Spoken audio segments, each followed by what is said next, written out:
Hey guys, welcome back to Future Wealth. Today I am going through a list of dividend stocks, Aristocrats and Champion list and Achievers list. What the hell does that all mean?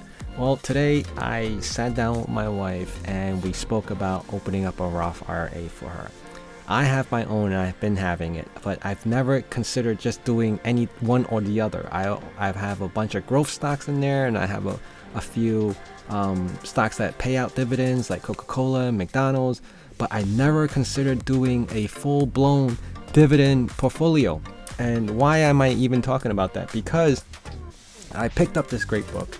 It's called Get Rich with Dividends. And as dry as the material is and as boring as it sounds, even the author himself, Mark Lichtenfeld, I think that's how you say it, right? Has even said in while reading it and listening to it in Audible that it is a boring topic because it's so stable. There is no high days and low days. It's just consistent days for as long as you hold it for the next 20 years. Now that is insanely boring, right? Because it's one flat thing all the way across for the next 20 years, 30 years, 40 years. But you wouldn't say that when you see the dollar amount keeps on jumping and jumping and jumping. I am in my tank top today, sorry about that, because I am a heavy advocate of working out. And without working out, you can't keep healthy, and you can't keep healthy. There's no point in making all this money and to the day you retire, and you won't be able to spend any of it. So health and wealth, two things that go together, no ifs, ands, and buts. So remember that, guys. So what have I been doing? So the good thing about the Roth IRA, when my wife opened it, we were able to contribute into the 2020 year. Which is the $6,000 max. So instantly we're able to put in the, almost $12,000. Well, actually we could put in as much as $12,000 because it allowed us to do the 2020 year to contribute and also the 2021. And with that being said, we have that much, cash to put into the market of finding the dividend stocks that we would be interested in. So why do I have these list of stocks here, right? So the Aristocrats are stocks that have been around, paying out dividends, increasing every year for the last 25 years. Now that's impressive. That's how much they make, and that's how much they can afford to pay back their shareholders, which is very, very amazing. And there are a whole bunch of companies in here that this one, the Aristocrat, has about 50, like it says here. And there's just all these blue chip companies are stable. You've seen them. You know the logos as soon as you see them in the supermarket and on the billboards. They are just like the foundation of our economy. And, and they're not speculative positions. They're not, you don't speculate on their stocks. They're affordable. Most of their PEs you can see is below 30. I mean, you see some higher ones, but they're not insane like all these space stocks and EV stocks and straight out of the IPO and they're all speculative. These are blue chips, like they're just they're stable. That's all I have to say, right? So there are different types of dividend stocks. Some are Achievers, which has been allowing paying dividends for the last 10 years consecutively. And of course you would see some of these stocks crossing over each other. Let's just take, for example, A.O. Smith, which is, I know it personally because as I was growing up, my father, he used to do a lot of heating and ventilation. So A.O. Smith, I always remember seeing it on the hot water tanks. Grew up knowing about that. And these are essentials. It's not, they're necessities. Every house has one. You can't get away from it. And if one breaks, you can't say, I'm just gonna wait a little longer. No, there's, they're a standard product. There's no discount. They're set in stone. Take it or leave it, right? So that's how they build their revenue. It's always required. It's always gonna be there. I mean, nowadays they may have things like, tankless hot water. I'm not sure if A.O. Smith is in that market as well. But again, how are we going to pick out these high dividend stocks? What is this? Sorry about that. A.O. Smith for next. Okay. How are we going to pick out these stocks? Well, what I was planning to do is I'm going to do my homework and pick out the stocks. We're going to highlight the ones that we're interested in, and then take that, go through the intrinsic value to see if the stock is worth buying at the price that it is at the time that we're willing to make the purchases, right?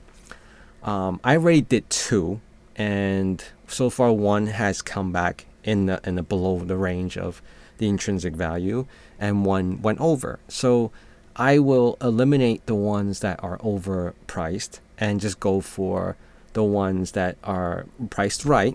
But at the same time, we also want to also check out currently on their website any news or advancements that they're planning to do, new products and stuff like that, and also take in consideration their dividend yield and their annual payout. But for the most part, if they're on this list of Aristocrats, which is the 25-year one, they're stable. I mean, they have a good return where people are willing to stay with them. So that's how we want to build that. And I'm very excited over this because it's building a whole portfolio just on dividends, and picking out the ones that are so solid in the industry that I really want to just see this snowball grow and grow and grow for the next 20 years that we're planning to keep this.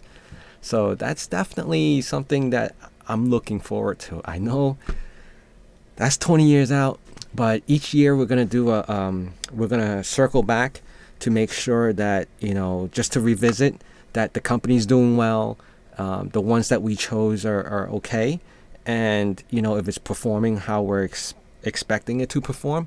But if it's not, then we just might let it go and pick up something else and kind of replace it, right? Because these lists, the champion, the achievers, the aristocrats, they could lose their position any 1 year because they may not be able to, if something was to happen drastically, environmentally, whatever the case, if they prevent themselves or they're just not able to increase the dividend for that year, that list is refreshed. They are out of that list, and either they're replaced, or if no one else, can fill in as another achiever or on this list of dividends, then hey, it is what it is, right? Because then now you just it just won't be on the list. But that's not to say that there's not other stocks that pay out dividends. It just may not have been there for the last 10 years or 25 years. They probably are at 5 years or but I believe there's ETFs. So again, what I want to just kind of pinpoint is that there is what Get Rich with Dividends is that he goes through all of that. He explains it so well.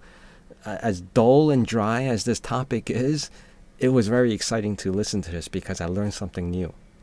I was shocked and amazed because it was very eye-opening to learn about dividend stocks. I knew of it, but I never looked at it in that perspective where you're just picking and choosing all dividend stocks. And I'm fortunate enough to have a brokerage account that I use for speculation, which is not a big account. I'm fortunate to have a Roth IRA that I use to growth and part dividends, but I never really considered the dividend as a core. It was always speculative on the growth of a company, things such as like Microsoft and Apple and Alibaba, and now it's like with this dividends portion of it, I want to just strictly build a portfolio under, with my wife's Roth IRA to this dividend portfolio that hopefully can snowball into a good retirement cushion. And that's pretty much the goal.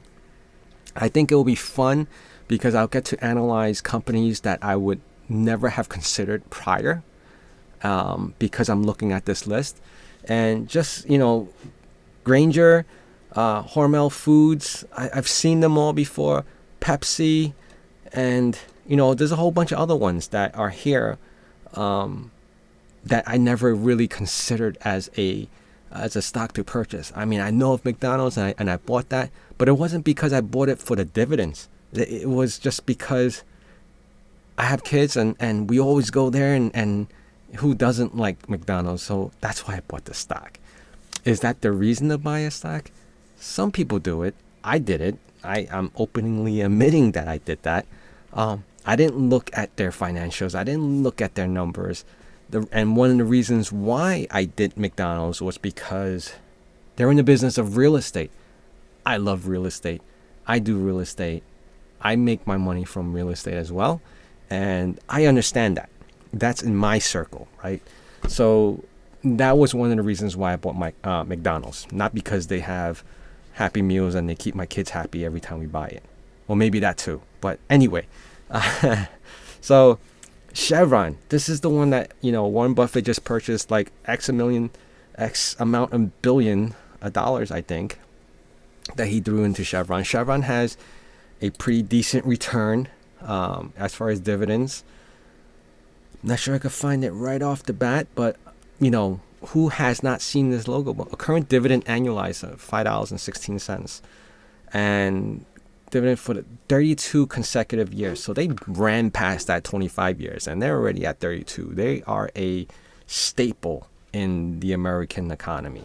And that's why these lists exist. I think it will be fun.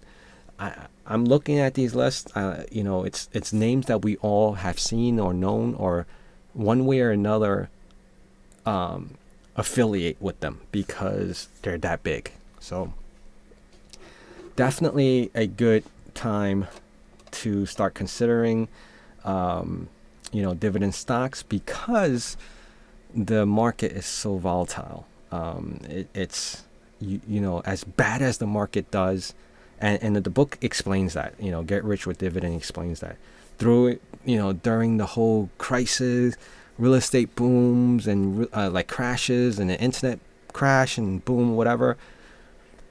Dividend stocks has always paid out because if you think about it, for the last 25 years, they increased the dividend annually. And if they didn't, they wouldn't be on this list. So you think about how many things happened in the last 25 years. No matter how bad it was, these blue chip companies were still able to pay you out, the shareholders. So very excited for this. I know I'm making a dull topic as interesting as I can, but I am enjoying just looking and analyzing and doing my homework on each company that I'm interested in, and then we're gonna start buying shares into it. And hopefully you guys can stick around with us for the next 10 years maybe, or even 15 years and 20 years. Let's see how much I can grow what we have starting today, contributing our $6,000 each year into the Roth IRA to the end of the day that we retire. Hopefully I'll still be making YouTube videos for you guys. Thank you again for joining us. Bye.